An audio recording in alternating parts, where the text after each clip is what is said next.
Welcome to another episode of the Miles Offside podcast. I am your guest, FPL champion Rob Heppenstall, joined by my host, Chuck Bailey. Chuck, what are we doing? Oh my God, that was marvelous. I'm so happy I forgot you did to that. say the part, Chuck, of where we talk a little bit of football and a whole lot of Arsenal. This week, anyway. Yeah, I appreciate you going for that, mate, giving it to Oscar. Well, doing what I could. if there's going to be a yank on the pod, I feel like giving the listeners what they want, the nasal American English, and at the beginning, it's trademark at this point. So, Oscar, not trying to steal your thunder, just trying to amplify your quality. Mm-hmm. Yeah, well, I mean, that makes sense. Arsenal were starting to usurp Chelsea, and Anyway, let's not pull at that thread too early. So yes, of course, we are talking Arsenal this week. Rob, the wonderful Patreon, joining us for this. So we've had a little bit recently. Obviously, we go through kind of the connections with teams, and we've had Oscar's buddy Nick, who picked a team last season to go for Liverpool, and that was a really enjoyable podcast. And so I'd love for yourself as an American to talk about your connection with Arsenal, how long it's been, and kind of what drew you to Arsenal as a club. Absolutely. Thanks, Chuck. And thanks for having me on. This is really fun. I've never done anything like this.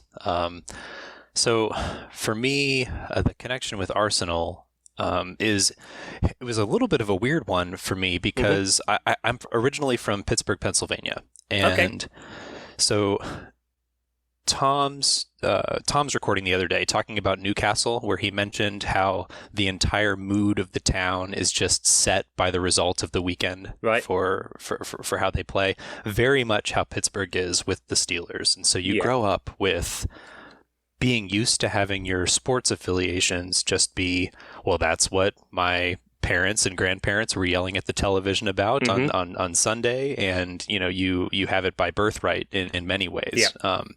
And so obviously I don't have that with a Premier League club. Yeah. And so that said, I grew up playing soccer, and my career in soccer probably peaked when I was about 11 years old. And this will give away my age a little bit, but so picture 6th, 7th grade Rob, which is kind of the late 90s time frame, coinciding with a few things. One, I was about to start studying French in school. And gosh, did you ever do those projects where you'd have to do kind of a trifold poster and you'd on a topic and print out and present to everybody? Yep. Yeah, I know exactly what you mean. Yeah.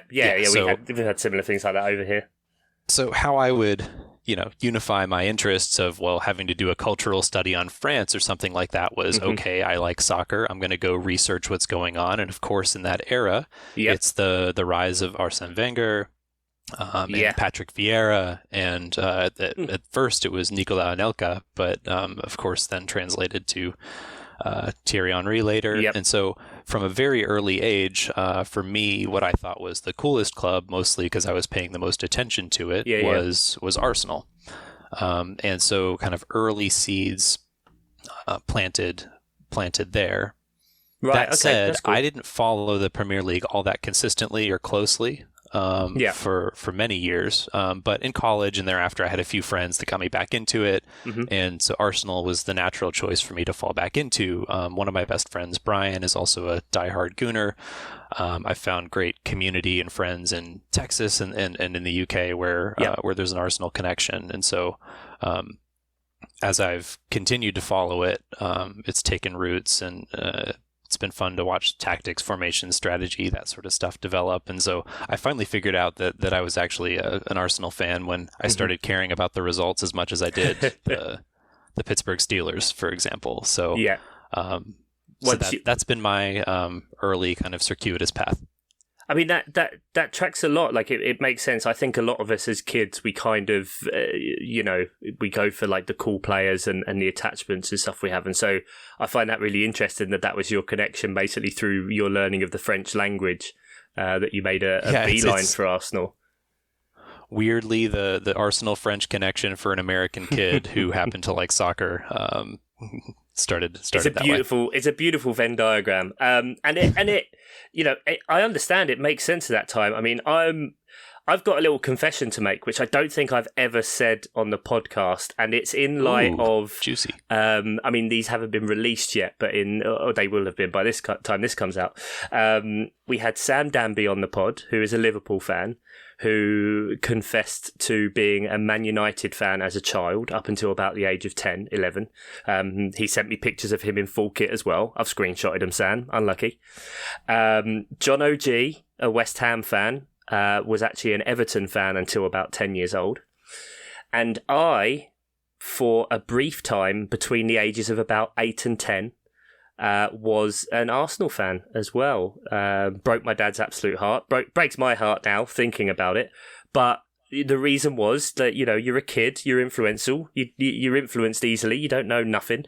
And my best friend at school was an Arsenal fan, and it's exactly the same time as you said.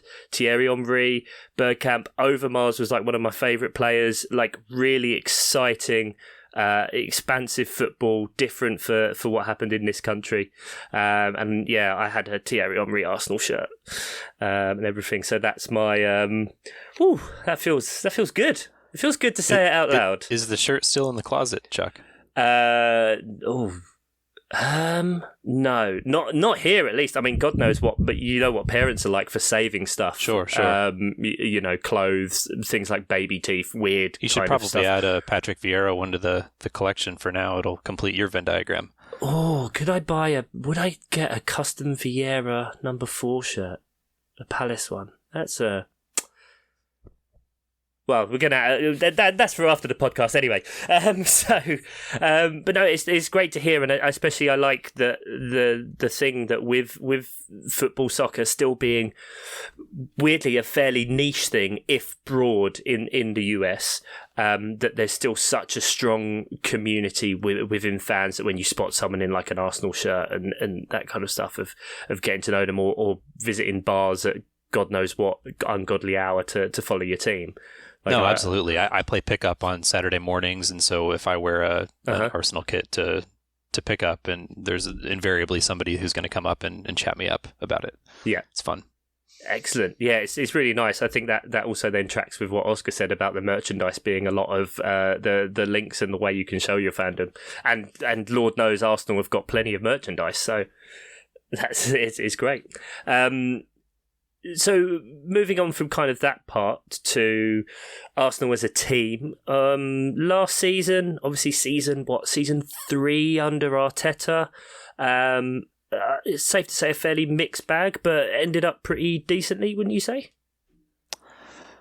Yeah, I think so. So it was obviously a heart-crushing end to a season that I think if you zoom out, really developed the team in a very strong way. If I look back at the beginning of last season, watching that first game against Brentford, where we lost to a very decent Brentford squad, but the type of football that we were playing was still all bombing down the left through Tierney, cross in, hope, cross your fingers, cross, lots of crosses, and that has developed into a much more fully developed game of passing out from the back and moving it up either in really with diversity through the sides or through the middle of the pitch. There's some interesting pass maps, for example, on the Athletic that show these really beautiful kind of robust, grapefruit-looking pass balls in all the positions that you'd like, except for center forward, which I think that one was kind of a red shriveled raisin at the top when you compare it to all the clubs of note.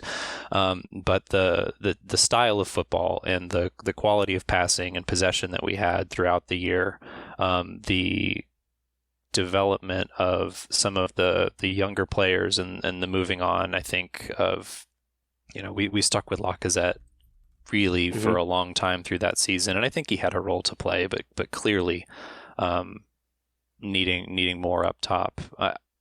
The team moved from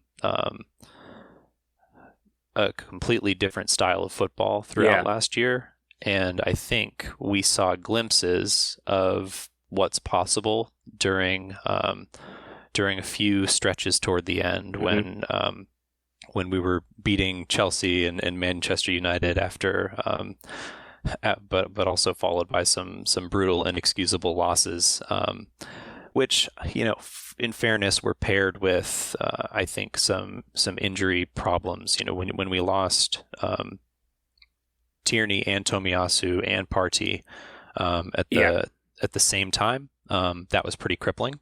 And I think we've seen some of the depth issues addressed this offseason in a way that I'm pretty excited about. But last year was disappointing. I watched that Spurs game, and I was sitting there with a couple of friends. Mike Wellman was one of them. He's a Patreon of the pod as well. Shout out, Mikey. I looked over to him. We were on a guys' weekend, and I was like, Rob Holding against the Sun. This isn't going to go well. Not 5 minutes later, he was on his second yellow card. His second yellow card of what should have been about 6 yellow cards, I think, if I remember correctly. It was not a fair fight, and he was overmatched, and he did not play it well. Yeah. So, we ended up in 5th. I think you had us pegged for 9th at the beginning of the year. I might have done, yep. Yeah, and then Ian was. So I went back to the preseason pod. Oh Jesus Christ! You're really taking notes. You're really taking notes and shit. Rob's been holding on to this now. Damn. Well, I need to be careful what I say about Arsenal. I had an inkling, a little memory that we were in 9th, and Ian was trying to back out of 7th because it wasn't high enough. But then Oscar had us in 6th. So anyway, when we think back to expectations of a team that really wasn't together at the beginning of the year, and where we landed in inconsistency but higher quality, and so 5th, we'll take it. Yeah, it's 5th. And it's 5th deservedly as well. If you sort the table by expected, like you were, the whole top 5 are ranked where they would have been unexpected. And so I think it shows, especially after the start to the season you had the Brentford result, you had Man City, and then after 3 games, no goals scored, bottom of the table, it was 0 points, bad times. But then, the work under Arteta is starting to bear fruit. I mean, we've got I don't know if it's come out yet or not. The Amazon series that is going to be. I'm quite looking forward to it. The trailer looks great. There's going to be the whole stuff in there about Aubameyang obviously having the captaincy stripped of him after him messing about, and Arteta had a real good opportunity to kind of stamp his authority, I think, on this team, and that started to bear fruit towards the end, really, didn't it? Yes, I think it's a good year for this for the Amazon documentary because it's enough transition to be interesting, enough drama to keep you hooked. We'll really get some inside. I hope to get some genuine kind of behind the scenes look at the Arteta locker room. But if you'd done it a season before or earlier, it might have been damaging. So, I think the fact that we ended where we did, it gives enough hope and enough interest. But I think it's a good time for it. And there was an interesting interview that Granit Xhaka gave a few days ago to ESPN FC, and it really sounded to me like the entire reason he's still there is Mikel Arteta, and for him to have that mutual respect with the manager, I think speaks a lot, because I think he has a pretty strong role in that locker room, even though he's no longer captain. Yeah, he's been a kind of is easily like a lightning rod for that kind of criticism of can lose his head and kind of mess up games, be it with silly bookings, red cards. Obviously, when he did get stripped of the captaincy. And but he had a pretty good year last year, didn't he? Yeah, he did. I mean, that double pivot of Xhaka and Partey was actually working very well. And when, like you said, when that broke apart, you saw a difference in the team. And I think that's even more testament the fact that you had a player that was at that of a kind of sparking point of he was like applauding or booing. The Arsenal fans were booing him off. That was against Palace, I think, and trying to get them to make more noise. And it's quite a flashpoint moment. And for Arteta to take that and turn it round to that guy being one of his biggest cheerleaders kind of shows that he's got decent man management in there, and especially with this impressive crop of young attacking talent. That's now going into this pre-season. I mean, we're recording off the back of quite. I don't necessarily put a lot of weight into pre-season results, but I think you have to stand up and take notice when Arsenal beat Chelsea 4-0. Definitely. So, even if it's just for fun, it's pre-season. One of the things, though, that I've noticed in preseason, there are some consistent themes that I think that have been reinforced last night. So, William Saliba, returning from Marseille, having played a lot of minutes there, looks fantastic, and that gives us some real flexibility in a couple ways. So, with Tomiyasu out, we saw Ben White fill in at right back. Yep, and he can play in a similar style to Tomiyasu. Yeah. So that injury with a Saliba means that we're not playing Rob Holding at center back, and can play a back four while he's injured. I do expect him to be back from what I'm seeing pretty soon. But the other piece of flexibility is that I've seen Arsenal playing a back three, shifting to it several times in the preseason. So I think they're trying to add that to the playbook for game state or for certain matchups. And so that's been exciting to see, that if you've got a White, Saliba, Gabriel center back pairing, that gives you some flexibility and makes you less predictable. So that was really exciting. But yeah, last night I did not catch the game, disappointedly, but woke up to the highlights and the summaries, and never bad to see Arsenal cleaning Chelsea's clock 4-0. I mean, relegating them, even though it's pre-season, that's 4, man. Chelsea are down. Or at least they're not allowed to travel to the States again or something. I don't know how that rule works for me in pre-season. But yeah, I mean, and you have been free-flowing and scoring plenty of goals in pre-season, haven't you?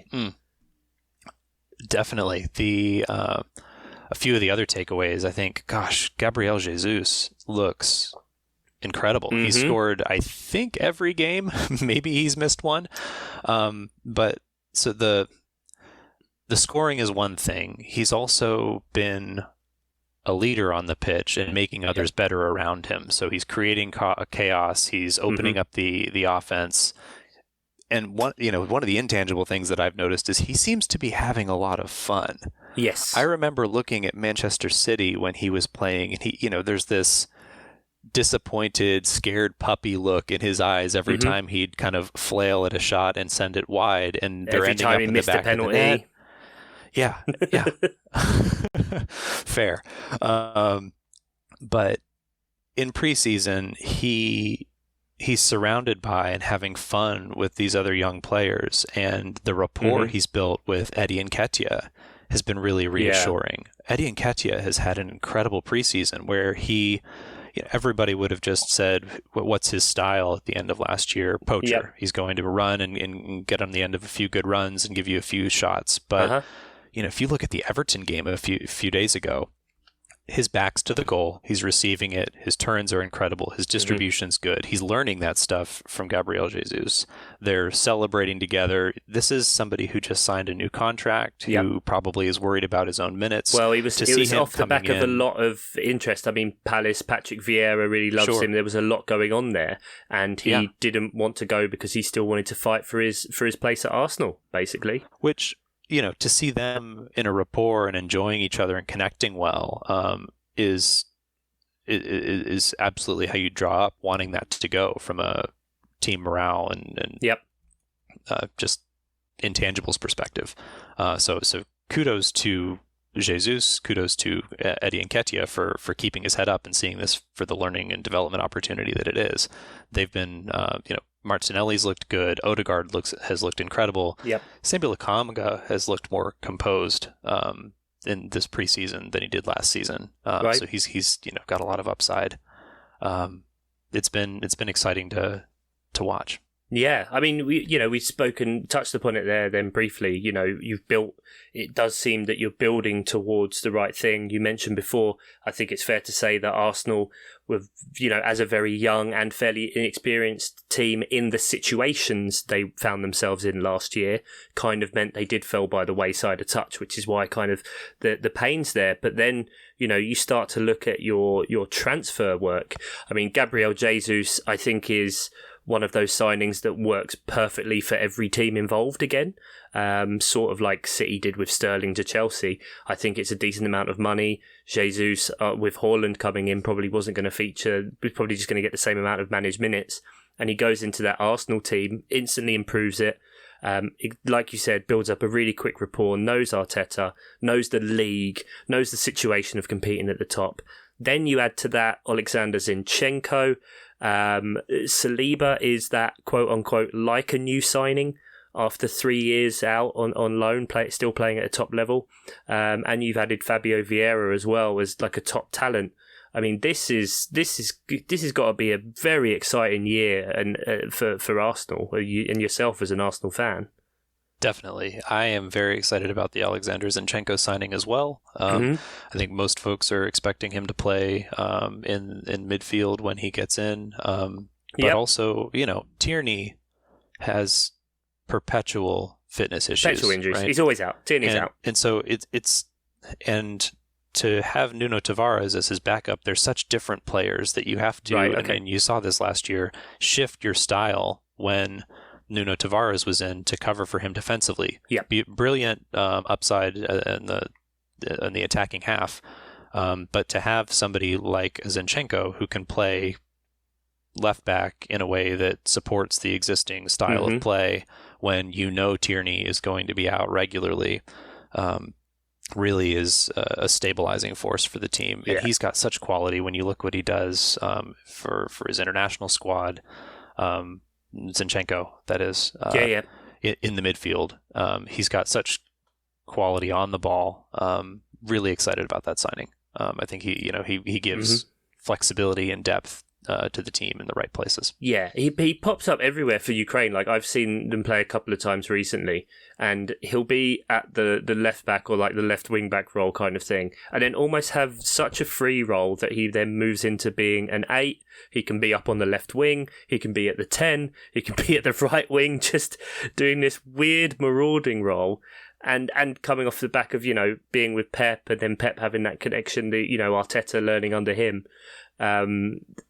Really exciting signing. I mean, he's in my FPL team now as well, which I think, normally we save the FPL for the end, but I think it's good with the amount of changes and the excitement around the transfers that Arsenal have made to kind of go into FPL here a little bit. I mean, Sure. How many of their players do you have? Well, actually, first, you mentioned it at the start, and I forgot this, but yes, you are the MOP FPL champion. You did beat me and Jeff, but I beat Jeff on a technicality. So you're obviously an elite player. So how poor lucky one. No. Lean into it, man. Come on, get yourself some more followers. Get yourself on there. There we are. So, but how are you with Arsenal players in general? Versus then this year, are there any straight in your team? Any that you really think are going to be under the radar, sneaky good picks with high upside? How are you feeling? So I have been struggling to keep myself under the 3 Arsenal player cap this year. I'm pretty optimistic about it, though. Zinchenko out of the gates is not one of them because I don't know how secure his starts will be. Okay. So. Depending on, for me, just this close to the beginning of the season, it's a wait and see to see if he crops up in midfield or regularly at left back. But if he's getting regular minutes, I think he's great value. The folks that I've got in my team out of the gate, I think I've been playing with. I haven't spent a whole lot of time on it yet, to be completely honest. But my current draft, I think, has Gabriel Jesus, Bukayo Saka, and Gabriel on defense. Okay. Nice. Which he is the more expensive route into the defense. So if we've got a Tomiyasu, White, or Zinchenko playing consistently, I feel better about those picks. But Gabriel, I feel like, is the first name on the team sheet and doesn't have. There will be more rotation in my mind between White and Saliba than others. Yeah, got you. So if you want, and he's got a bit more goal threat as well. Mm-hmm. Yeah, I think where it feels that potentially, I'm not an expert in Saliba, but it feels like him and Ben White would be more of a one or the other in terms of similar playing style than Gabriel, like you said, being the more consistent if you're looking for someone who's going to play. Decent enough when it comes to, popped up with 5 goals last year. Right. So that's always a massive positive as well. Definitely. And so, I think others that could be overlooked, Gabriel Martinelli, obviously great value. I don't remember what he's exactly priced at, but 6 or 5.5. Yeah. 6. That's good. 6. Yeah. So if he's nailing down and making that left wing spot his own, then great. Yeah. I think it remains to be seen what happens with the left 8 role. You've got Xhaka who can play that. You've got Emile Smith-Rowe who could step up. Vieira has still been injured, so we'll see. Lokonga could even play left 8. There are a lot of options where the team could go, and so that could impact who is. And frankly, Eddie Nketiah can play centrally or on the wing, and so he may prove, if he's continuing to link up as well as he is with Gabriel Jesus, some competition for Martinelli. So from an FPL perspective, I think for me it's still the tried and true Jesus, Saka, Gabriel. Yeah, I mean, you're not alone in that. Jesus is the highest owned player in the game. He's currently at 61.5%, which I can see exactly why, because he's at that price point where he's at 8 million. It's nice and easy. I mean, compare it to Nketiah at 7. It just seems really weird. And that Arsenal team, there's a lot of options in there that if they nail down the starting price, I mean, I guess Martinelli and Ødegaard, kind of, if they're in the attack constantly, 6 and 6.5, they're great value. They are. That kind of thing. I expect Nketiah to be getting more Europa minutes than the Premier League, but we'll see what plays out. Okay, that's good to know. Yeah, of course, because you're back in European competition this season. I think that ties us quite in nicely there. Lovely segue. Thank you, Rob, again. What are your kind of expectations or kind of predictions for how you think this season will go in terms of results-wise in both domestic and European competitions? Sure. Well, I think eyes have to be on qualifying for Champions League, and so that either means 4th or higher or winning Europa. I expect with the depth of signings that we've got and the youth of this team to have to really welcome the Europa League football, whereas if you'd taken the squad we had last year and tried to play in Europa League, we would have all looked like Marcus Alonso last night every week in the Premier League. But this year you've got the same names of Lokonga, Vieira, Emile Smith-Rowe, and gosh, I don't know whether Ainsley Maitland-Niles wakes up and stays or whether he's going to be on his way out. I suspect that probably we're going to say goodbye to Torreira, and Bernd Leno may go to Fulham. Who knows whether Cedric sticks around or not? But we've got the depth and we've got the youth to play in Europa, and I think that there's enough quality in the team that's going to be a way to develop and give minutes rather than exhaust the team this year. So I feel really optimistic about Europa. I think the goal needs to be 4th or a Europa League win. How that plays out, I think we'll probably see how the season starts and where we start to shift our eggs into which basket. Okay. I mean, we look at, the start of the season. You're kicking off the season with Palace on a Friday night, same as you did last year against Brentford. So fingers crossed that goes the same way for you. Then you follow that up with Leicester, Bournemouth, Fulham, Villa, Man United, Everton, Brentford. And then you hit the North London derby, Liverpool and City into October. So yeah, it's kind of you need to bank on a really strong start there, don't you? Yes, and I think they've got the momentum from preseason. Leave preseason for what it is. I mean, it's fun to beat Chelsea 4-0, but their defense looked atrocious. They were not holding their line. They weren't playing offside well. They were static. They were giving the ball away. I don't expect that to hold for Chelsea, but in terms of strong starts, Arsenal's been firing on all cylinders in preseason and having fun doing it. So, leading into a season with a decent schedule to start. For sure. Feel really good about it. I did my predictor league, and I think I had us in 4th. So that's my optimistic expectation. I think probably anywhere between 3rd and 6th would be the range on that. That's possible and reasonable. If we're much below 6th, I think everyone will be disappointed. I think it's a huge disappointment. I think potentially fifth is kind of your minimum actually expectation. Because that's where we've landed this year, right? Everyone's getting better around us, though. If you think about Tottenham's season, and I haven't listened to the full Jeff pod, but where they started to where they finished, completely different teams, and they've done more in the off season. So. I think Tottenham look good, and who knows what Manchester United's going to look like. You're much further ahead than Man United in the process. I think deserved wise, you'll still be above them. I think you're right in what you say as well. With pre-season, it's all about what the performances are rather than the results and how they're kind of fitting and seeing together.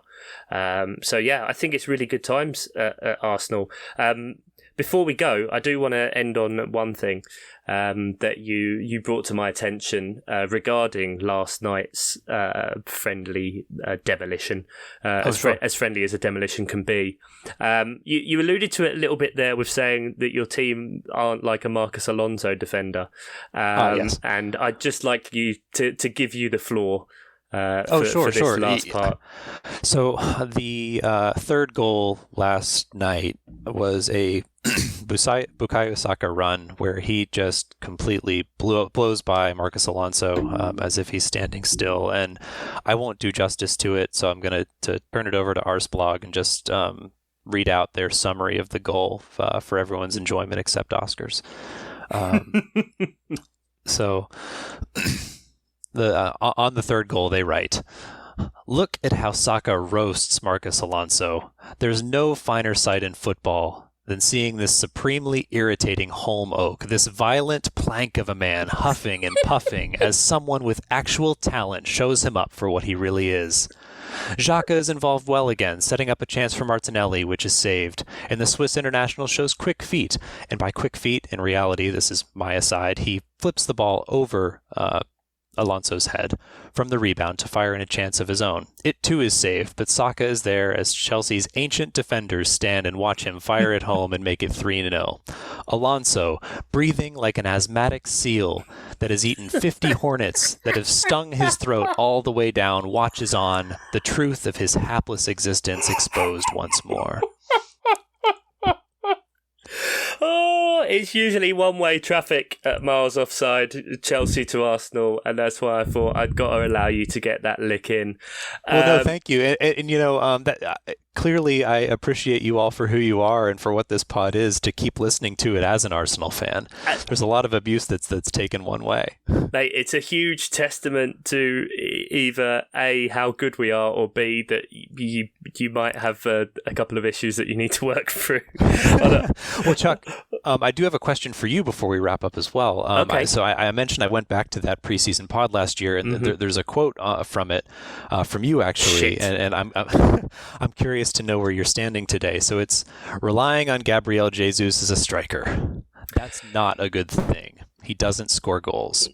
How do you feel about Gabriel Jesus coming into this year on a different team? This is still going to be hard off the back of him scoring 800 million goals in pre-season. He is a 1 in 3 striker. He has always been a 1 in 3 striker, roughly. He will miss big chances. He will underperform his XG. I don't see statistically that changing. However, he is also now in a team where the expectation is slightly less, and I feel he really gets the chance to shine and have the shackles off. So I still don't think he's necessarily golden boot level, but if he gets plenty of minutes, I can see like a double-double. I can see like a 15 goal, 10 assist type of season, simply because I think the production in that team will be spread across a front three or working with Nketiah. So I think he's a great addition to the team of Arsenal without all of a sudden becoming an outright star. I think that's a fair, balanced opinion. Thank you. Yeah, it's not often it happens for me. That caught you unawares, didn't it? No, I knew you had it in you. Thanks, mate. Rob, this has been bloody brilliant to talk to you, mate. Absolutely, and I'm sure we've been getting good feedback from all of the pods, from patrons and other people. But this one this has been fantastic to speak to you. So I really appreciate it. It's been a lot of fun. Thanks for setting it up. No, it is my pleasure. Never know, we might check in with you again midway through the season and see how you're feeling. No, of course, have a bit of a sense check. Just thanks to you and Oscar and Ian for all the work and time you put into this week in and week out. It makes such a difference. I've listened to you guys for years, probably starting towards the beginning of the pandemic, where really leaned into the group and the Slack, and it's just. I think Jeff put it beautifully. I don't remember his exact words, but something like the, kind, supportive community while also just taking the piss out of everyone. It's just, it's a pleasure to be a part of. So thanks for doing it. Beautiful. No, it's absolutely our pleasure, mate. You too can join us, patreon.com/milesoffsidepod on the Slack, or join us on Twitter @milesoffsidepod. A few more of these to go. Here's to another bloody great Premier League season. Thank you very much all for listening, and goodbye.